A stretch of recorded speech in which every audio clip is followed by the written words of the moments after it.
Assalamualaikum. Oh, Assalamualaikum. Bang. Waalaikumsalam. Bang, saya nak tanya bang. Ni daging lembu ke? Buta. Habis ni daging apa ni? Daging lembu lah ni. Oh, daging pejal berapa bang harga? Ni harga ni kita bagi harga murah lah. Kalau kat pasaran orang jual 40, daging pejai kita bagi harga 37 je. 27 murah. Tulang rusuk ada?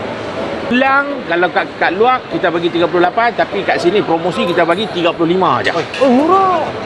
Batang pinang berapa bang? Batang pinang, batang selasih, batang segala batang kita ada. Lembu ni sembelih dekat mana bang? Lembu ni sembelih dekat pusat penyembelihan. Takkanlah saya nak sembelih kat market.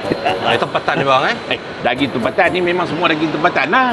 Nak tanya bang, saya tak ada masalah bang dengan harga ni bang Saya sebelum ni makan wagyu, daging wagyu. Oh, sebelum ni makan wagyu lah. Makan wagyu. Untuk kali ini bang, ada tak potongan premium?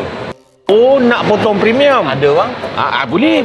Selalu memang kita duk buat potong premium apa semua. Orang duk minta awal semua. Kena register? Tak payah register. Lah ni saya nak tunjuk macam mana cara potong premium. Boleh, okey. Boleh. Mari. Hang ni daging tempatan pun nak potong premium kan? Aduh. Sorry. Okey. Tak payah.